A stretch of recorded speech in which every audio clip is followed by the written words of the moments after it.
En la madrugada del 14 de junio de 2025, un suceso estremecedor alteró para siempre la confianza de la sociedad mexicana en el sistema de salud pública, al revelarse la profunda infiltración del narcotráfico en sus estructuras.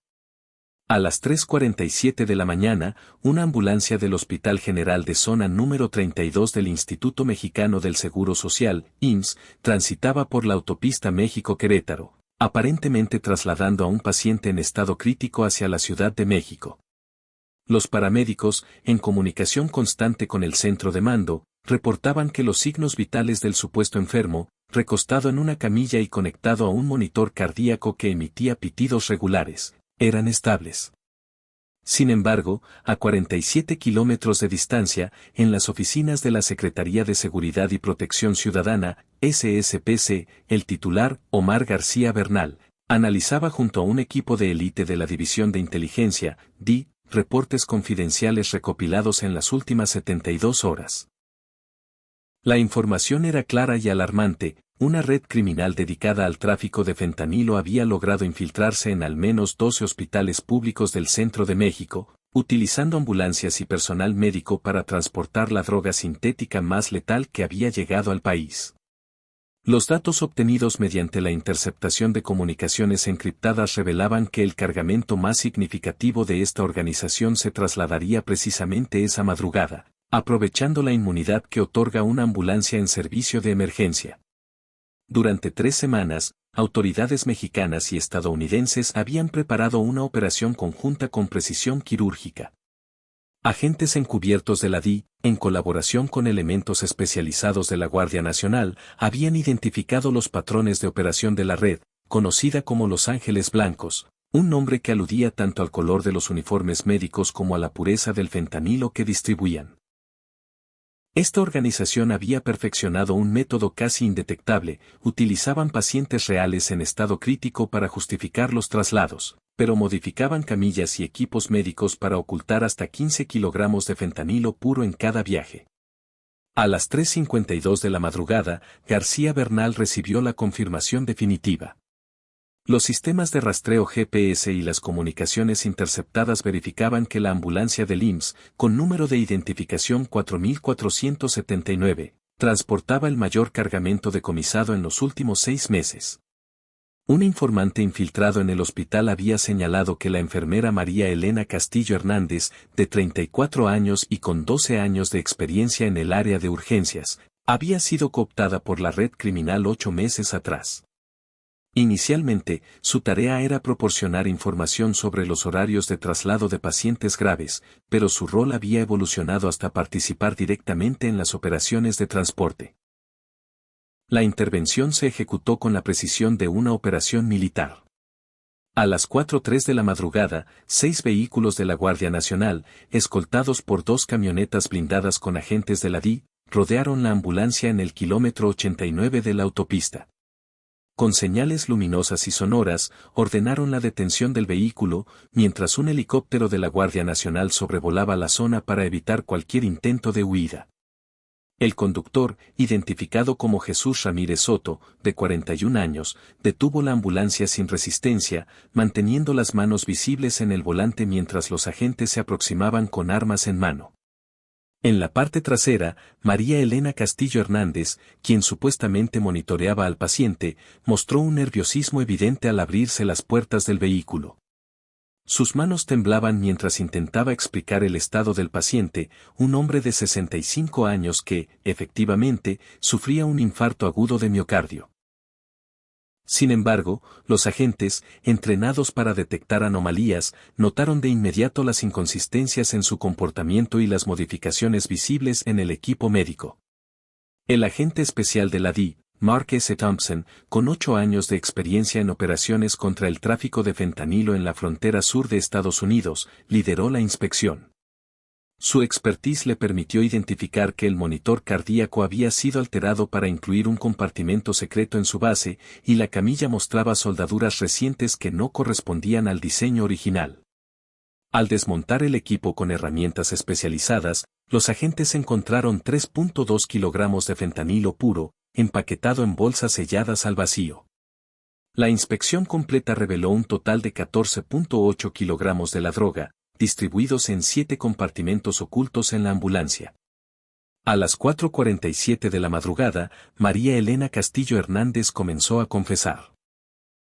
Inicialmente desafiante, su resistencia se quebró cuando los agentes le mostraron fotos de su hija de 9 años saliendo de la escuela primaria Benito Juárez en Ecatepec, Estado de México. La red criminal la había amenazado con atentar contra su familia, ofreciéndole a cambio 50,000 pesos por cada traslado exitoso. Entre sollozos, reveló que la organización había reclutado a personal médico en al menos 20 hospitales públicos del centro del país, incluyendo enfermeras, médicos, conductores de ambulancias y residentes con problemas económicos. El método de captación era sistemático, identificaban a trabajadores con deudas o dificultades financieras, les ofrecían una solución inmediata y, una vez involucrados, los extorsionaban con amenazas contra sus seres queridos. Castillo Hernández confesó que su primer contacto fue un supuesto vendedor de equipo médico que visitaba el hospital, quien gradualmente la involucró en la red. Tras la confesión, el operativo de desmantelamiento se intensificó. A las 6:30 de la mañana, equipos de la Guardia Nacional ejecutaron 14 cateos simultáneos en la Ciudad de México, Estado de México, Querétaro e Hidalgo.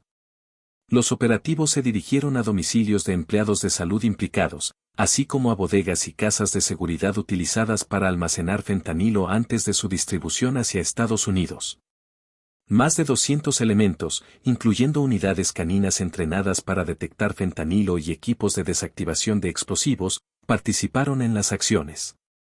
A las 11 de la mañana, García Bernal, acompañado por el administrador de la DI para México, Robert Collins, y el director general del IMSS, Zoé Robledo Aburto, ofreció una conferencia de prensa en la SSPC. Presentaron los 14.8 kilogramos de fentanilo decomisados en la ambulancia y otros 47.3 kilogramos hallados en los cateos, sumando un total suficiente para producir más de 30 millones de dosis letales. Este decomiso se convirtió en uno de los más significativos en México en los últimos 2 años. La investigación expuso un sistema de corrupción que iba más allá del personal médico de primera línea, involucrando a supervisores de enfermería, jefes de urgencias y directores de hospitales que recibían sobornos para facilitar las operaciones. La red falsificaba reportes médicos, manipulaba horarios de traslado y creaba registros de pacientes ficticios para encubrir los viajes de droga. La operación impactó profundamente al sistema de salud pública. El AMSAS anunció una auditoría exhaustiva de los traslados de pacientes críticos realizados en el último año y la implementación de nuevos protocolos de seguridad, como GPS en tiempo real en ambulancias, verificación biométrica del personal y revisiones aleatorias de equipos médicos. También se creó un sistema de denuncias anónimas para empleados. La comunidad médica expresó indignación y preocupación. El Colegio de Enfermeras de México condenó los actos, pero destacó las precarias condiciones laborales que hacían al personal vulnerable al crimen organizado, exigiendo al gobierno mejoras salariales. Familiares de pacientes trasladados en ambulancias durante los 18 meses de operación de la red manifestaron su horror al saber que sus seres queridos fueron usados como fachada. Dolores Martínez, cuyo esposo fue trasladado 3 meses antes por un problema cardiovascular, expresó su sentimiento de traición hacia el sistema en el que había confiado. El análisis forense del fentanilo decomisado reveló una pureza del 97.3%, superior al promedio del mercado ilícito, y la presencia de aditivos desconocidos, sugiriendo avances en las técnicas de síntesis o conexiones con proveedores internacionales de precursores químicos. La investigación, iniciada por información de autoridades canadienses que detectaron fentanilo similar en Toronto y Vancouver, confirmó una red de distribución que abarcaba desde Sinaloa hasta ciudades como Detroit, Chicago y Montreal, elevando el caso a una prioridad de seguridad para México, Estados Unidos y Canadá.